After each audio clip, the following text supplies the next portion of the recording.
रामदेव बाबा को supreme court ने फटकार लगा दी क्योंकि उन्होंने भ्रमित करने वाले विज्ञापनों के द्वारा अपने प्रोडक्ट को बेचा। कोरोना के टाइम में जो कोरोनिल दवाई आई, उन्होंने एक कोरोनिल किट भी बेची।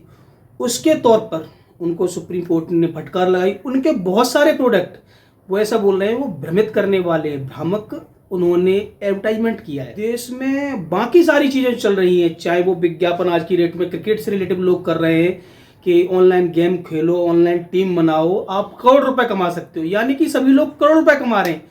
वो विज्ञापन भ्रामक नहीं है।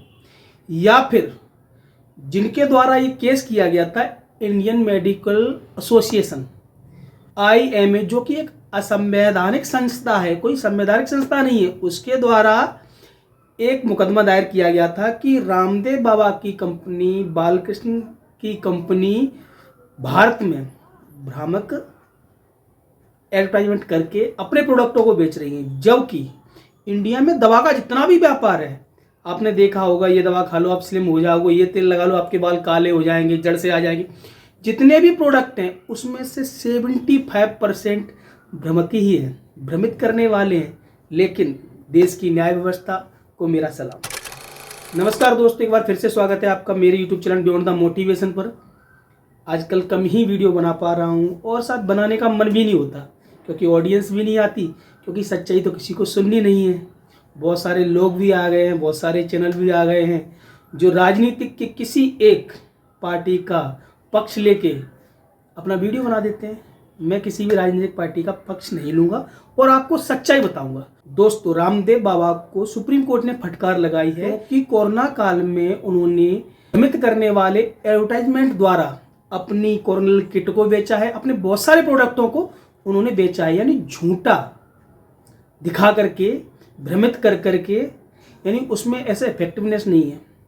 अब हालांकि ऐसा भी बोला जा सकता है कि कोरोना काल में जितने भी लोगों की मौत हुई उसमें से 90% लोगों की डेथ बड़े हॉस्पिटल में ही हुई है, हॉस्पिटल में जाने के बाद ज़्यादा डेथें हुई हैं। जबकि किसी पे घर पे रहते हुए किसी ने काढ़ा पिया या कोई भी आयुर्वेदिक ट्रीटमेंट लिया, उनकी मौत का आंकड़ा कम है।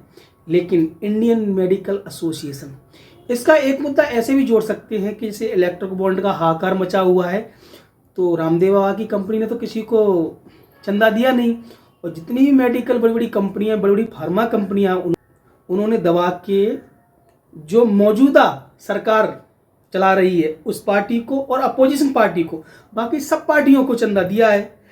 तो IMA का लॉजिक समझ रहे हो कहाँ से आया है, इंडियन मेडिकल एसोसिएशन। तो जो कंपनियां हैं वो तो दबाव डालेंगी। आजकल भारत में आप जैसे देख भी रहे हो, लोगों के खान पान में, रहने में, हर चीज़ में आयुर्वेदिक जैसे एंट्री करता जा रहा है, लोग आयुर्वेद की तरफ वापस आते जा रहे हैं। जो भारतीय परंपरागत औषधि प्रणाली है उसकी ओर लोग आकर्षित हो रहे हैं, और उस आयुर्वेदिक का बाबा रामदेव रोल मॉडल है। अब उनको तो नीचा दिखाना ही पड़ेगा। अब इसमें नीचा दिखाने में कौन है? कुछ लोग तो सोचते हैं कि बाबा ने भगवा पहन लिया है तो धार्मिक तौर पर, वो ये नहीं सोच रहे कि जो आयुर्वेदिक दवा है वो अच्छी है, बहुत सारी सपोर्टिव है लाइफ के लिए, उनका हानिकारक नहीं होती। तो बाबा ने भगवा पहन लिया है तो धार्मिक तौर पर उनका विरोध हो रहा है। कुछ पार्टी के तौर पर उनको लगता है कि बाबा रामदेव BJP को सपोर्ट करते हैं तो कांग्रेस वाले उनका विरोध कर रहे हैं। और BJP में रहते हुए लोग कि बाबा रामदेव एक OBC हैं, OBC वाले इसलिए कर रहे हैं कि उन्होंने एक सभा में बोल दिया था कि मैं अग्निहोत्री ब्राह्मण हूँ। कुल मिला के उनका निरादर और इस तरह का उनका विरोध हो रहा है।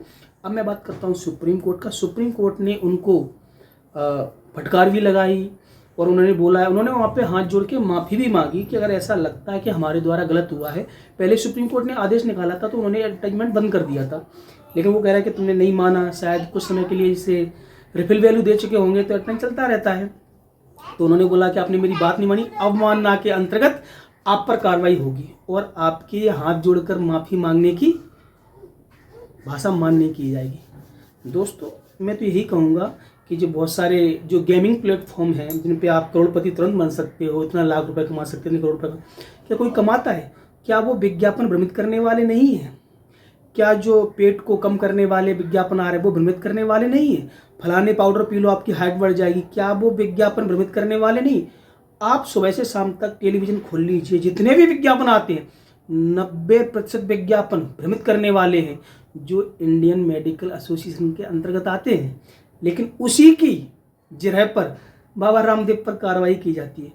भारत की न्याय व्यवस्था को देखकर ना बड़ा अचंभा सा होता है कि क्या हो गया न्याय व्यवस्था को।